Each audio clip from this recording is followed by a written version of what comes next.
African parliamentary leaders on Monday converged in Abuja for the inaugural African Legislative Aids Conference, ALAC, with a unified call for stronger legislative institutions, digital transformation, and deeper democratic consolidation across the continent. The three-day conference, holding at the NAV Conference Center, Abuja, has drawn lawmakers, parliamentary aides, diplomats, and governance experts from across Africa under the theme Empowering Legislative Aids as Strategic Drivers of Parliamentary Effectiveness in African Nations. The Deputy President of the High Council of Libya, Musa Faraj, in his address, said Africa must urgently redefine its social contract to rebuild public trust and strengthen governance systems. Faraj noted that many African nations continue to grapple with weak institutions, limited civic participation, and declining public confidence, insisting that meaningful legislative reforms remain the most sustainable pathway to democratic stability. Speaker of the Transitional National Legislative Assembly of South Sudan, Right Honorable Gemma Nunu Kumba, underscored the indispensable role of legislative aids in strengthening African parliaments. Kumba, who delivered the goodwill message of South Sudan's President Salva Kiir Mayardit, described legislative aids as the quiet custodians of democracy, saying they preserve institutional memory, guide debates, draft reports, and support parliamentary oversight.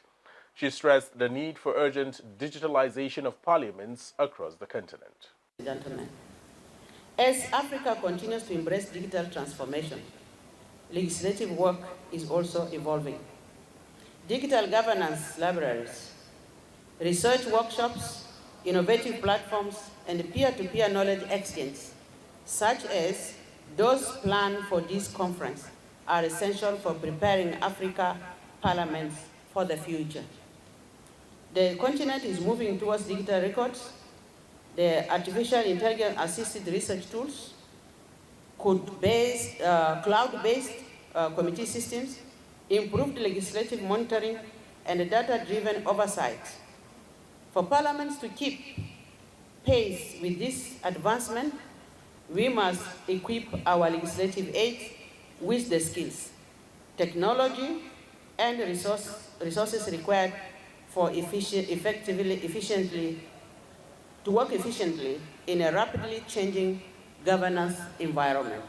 Chairman of the National Assembly Legislative Aids Forum, NASLAF, Chief Emeka Nwala, described the gathering as historic, noting it marks the official launch of the African Legislative Aids Forum. Nwala said the body was established to advance regional collaboration and strengthen parliamentary institutions across Africa, particularly at a time when some countries have witnessed democratic reversals. To encourage and pursue capacity development and professionalism of legislative aids and other key parliamentary drivers in Africa. The above articulated trajectory is anchored on the universal perception that efficient development of democratic and parliamentary institutions is knowledge-driven. Your Excellencies, it is pertinent to inform you that another crucial aspect of this conference is the inauguration of our African Legislative Aids Forum. The conference continues through Wednesday with panel discussions on democratic governance, digital innovation, and parliamentary capacity building.